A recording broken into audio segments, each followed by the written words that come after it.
Assalamualaikum warahmatullahi wabarakatuh. Alhamdulillahirrabbilalamin. Wassalatu wassalamu ala asyrafil anbiya wal mursalin wa ala alihi wa sahbihi ajma'in, amma ba'du. Rabbi zidna ilman warzuqna fahman. Allahumma inna nas'aluka ilman nafi'an wa rizqan thayyiban wa amalan mutaqabbalan. Alhamdulillahirabbil alamin.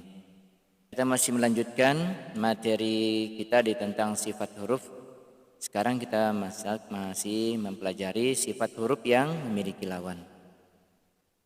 Ya, nanti setelah selesai nanti sifat yang memiliki lawan, baru kita masuk ke sifat huruf yang tidak memiliki lawan. Baiklah, kita buka kembali. Ya, yang pertama sifat huruf yang memiliki lawan ini dari segi napas dan udara kita sudah kenali adalah jahr dan hamsun. Ya, jahrun dan hamsun. Kemudian yang kedua syiddah dan rakhawatun. Terus pangkal lidah yang ketiga nih. Pangkal lidah adalah isti'la dan juga lawan dari sifatnya adalah istifal. Ya. Baiklah, sekarang yang kita akan bahas adalah sifat isti'la dan istifal. Kita akan lihat. Isti'la ini arti katanya adalah naik. Ya. Isti'la berarti ya terangkat di atas, naik ya. Sedangkan istifal berarti lawannya terangkat adalah turun. Sekarang apa yang naik dan turun ini? Kalau kita lihat dari sifat ketiga, berarti sifat yang berkaitan dengan segi pangkal lidah naik atau turun. Ya itu ya, pangkal lidah yang naik atau turun. Ya, sekarang kita lanjutkan sifat huruf yang ketiga ini. Yang naik ada isti'la, itu ada 7 hurufnya yang harus kita hafalkan. Karena di antara 28 huruf hijaiyah, ya kita ambil hafal yang mana? Lebih baik kita hafal yang 7 dibanding yang sisanya. 28 huruf dikurangi 7, sisa 21 huruf. Tidak mungkin kita menghafal yang 21 huruf. Lebih baik kita hafal yang 7 huruf ini. Sekarang kita lihat apa dia. Ya, dari segi isti'la, dari segi istilah adalah terangkatnya pangkal lidah kita. Lawannya istifal adalah turunnya pangkal lidah. Karena sifat memiliki lawan ya pasti begitu ya. Lawannya terangkat berarti terturun. Sekarang kita lihat, yaitu mengangkat pangkal lidah ke langit-langit mulut sehingga bunyi huruf itu menjadi lebih tinggi atau lebih tebal dan lebih berat. Ya, memang huruf ini semuanya jadi tebal dan berat. Kita lihat saja. Ya, kha, so, bo, gha, to, ko, za, khus, sadaq, tinqiz. Ya, seperti itu. Disingkat dengan diistilahkan dengan khussadaq tinqiz untuk memudahkan kita untuk menghafalnya. Yang hurufnya ada 7 aja, jadi mudah ya. Ada penurunan katanya menurunnya pangkal lidah ke dasar lidah sehingga bunyi huruf itu tetap terdengar lebih tipis dan lebih ringan disebutnya. Ya, kita bandingkan ini sekarang yang hampir beda-bedanya mana? Shad isti'la, sin istifal. Coba kita lihat sini ya. Sa. Bagaimana bunyinya bisa jadi shad? Karena dia satu makhraj. Ya, kok tidak sama bunyinya? Yang membedakan pasti adalah sifat hurufnya. Bandingkan shad, sa tidak usah angkat pangkal lidah. Begitu kita katakan shad, angkat pangkal lidah. So, sa, so, sa, so, si. Ya, angkat ini. Si, su. Jadi membedakan itu adalah pangkal lidahnya saja. Angkat atau tidak. Ya, kalau angkat berarti hurufnya tebal. Ya, seperti itu. Itulah perbedaan antara sin dan shad. Jadi shad itu bukan disebut, kalau menebalkannya bukan bibir kita yang dibulatkan. So, tidak. Ya, sa, so, tidak seperti itu. Kalau ini ya so tetap jadi tipis. Ya, bibir aja yang bulat, kedengaran seperti tebal. Tidak. Tapi yang tebal adalah dengan mengangkat pangkal lidah kita. Dan yang kedua adalah yang hurufnya sama makhrajnya. Ta dan to ini satu makhraj. Yang membedakan sifatnya, membedakan bunyinya sehingga tebal satu tipis satu adalah sifatnya. Yaitu ta dimiliki oleh sifat istifal, tipis, maksudnya pangkal lidah tidak usah diangkat, dan to angkat pangkal lidah sehingga bunyinya jadi tebal. Jadi sama dengan shad tadi, tidak usah sebutnya dengan memonyongkan bibir sehingga bunyinya menjadi tebal, tidak seperti itu ya. Tato, tidak seperti itu, tapi to, pangkal lidah saja diangkat sehingga bunyinya tebal. Adapun pergerakan bibir ya mungkin mingkem-mingkem sedikit lah, atau sedikit agak-agak kenapa? Karena memang karena angkatnya pangkal lidah sehingga bibir kita pasti agak berubah sedikit ya. Baiklah, apalagi yang kita lihat di sini yang agak berbeda, dha dan zal ya. Dha dan zal. Zal mana sini ya? Ini belum masuk ke sini zal. Padahal ada zal ya. Ya, dha dan zal. Dha dan zal itu satu makhraj juga. Cuma kalau zal tidak bisa. Ya, kalau kita sebut dia tipis, za, tidak usah angkat pangkal lidah, za, angkat dha, za, dha.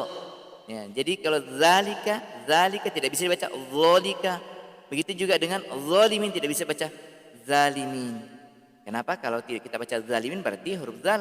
Karena apa? Karena tidak terangkat pangkal lidahnya. Sekarang salahnya di mana? Bukan di makhraj. Tapi salahnya adalah di pangkal lidah atau di sifatnya. Berarti itulah perbedaannya.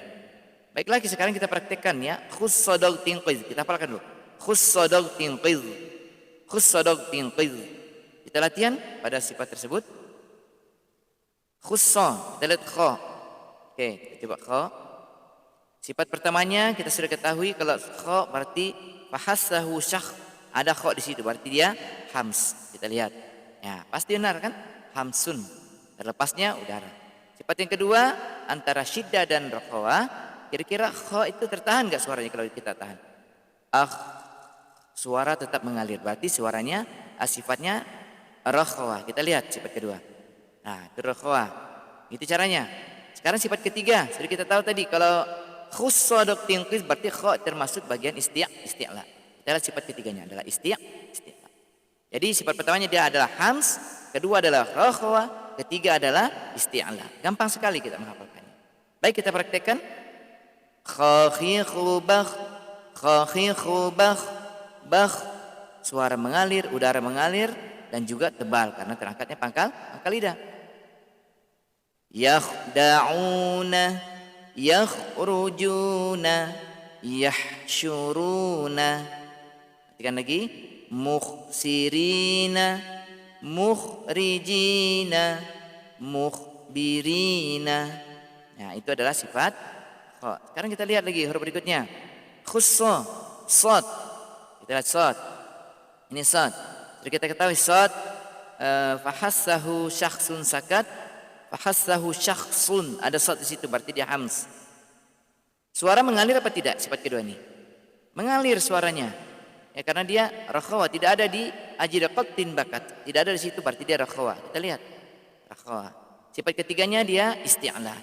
Lihat. Nah, isti'la. Gampang sekali kan? Oke, kita praktekkan. Yuslihuna, yusbiruna, yushibuna, tasbiruna, tasbihuna, tasrahuna. Itu adalah sifat huruf shad. Baiklah sekarang kita coba praktekkan yang tipis. Khussadaq tinqiz. Sekarang huruf zal ada enggak di khussadaq tinqiz? Tidak ada. Karena yang terakhir qil itu adalah huruf dha. Sekarang dia tipis, kita perhatikan. Zal makhrajnya sudah kita ketahui di ujung lidah menyentuh ujung gigi seri atas. Ya, kita praktekkan sifat pertamanya dia apa? Apakah dia ada di sifat pertama hams? Tidak ada. Fahassahu syakhsun sakat tidak ada di zal. Berarti dia sifatnya jahr. Kita lihat. Nah, betul. Sekarang sifat keduanya, apakah dia ada di ajidaqatin bakat, di sifat isti'la dan rakhawah? Apa sifat syiddah dan rakhawah? Tidak ada di situ. Yang adanya di rakhawah. Berarti sifatnya rakhawah. Kita lihat, sudah benar ya. Sekarang yang ketiga, apakah dia ada di sifat isti'la atau di istifal? Tidak ada di khussadaq tinqiz, tidak ada di situ zal, berarti dia sifatnya istifal. Nah, itu sudah gampang. Kita coba. Tazhabina, tazra'ina, tazlaqina. Sekarang kita bedakan dengan dha. Jangan kita baca yaz, tapi yaw. Tebalkan. Yazharuna, yazfaruna, yazrafuna. Baik, untuk lebih dekat lagi coba kita tes lagi. Mudliluna, mudfiruna.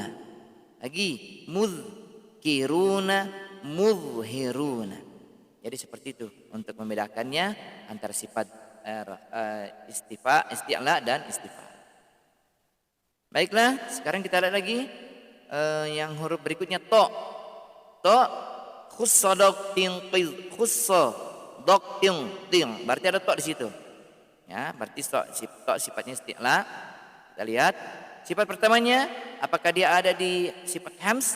Fahassahu syakhsun, saka tidak ada. Berarti dia ada di jahar. Kita lihat. Baik, sifat yang kedua, dari segi suara apakah dia tertahan atau terlepas? Karena dia huruf qalqalah berarti sifatnya tertahan. Tertahan berarti syiddah. Kita lihat. Nah, betul lagi. Sifat yang ketiga, tadi sudah kita lihat khussa daqtin qiz, berarti ada di to. Berapa dia ada di isti'la. Kita lihat isti'la. Nah, seperti itu. Berarti sifatnya to ini jahar, syiddah dan isti'la. Seperti itu anak-anakku sekalian yang dirahmati Allah Subhanahu wa taala. Gampang sekali. Kita bedakan antara dal dan ta ya. Lihat yuhibbul muqsitina. Nah, tebal.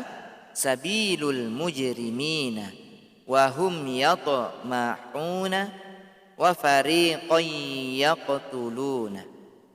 Mudakhala sidqin saqafan mahfuza. Mana lagi ada toknya ini nih. Syataral masjidi.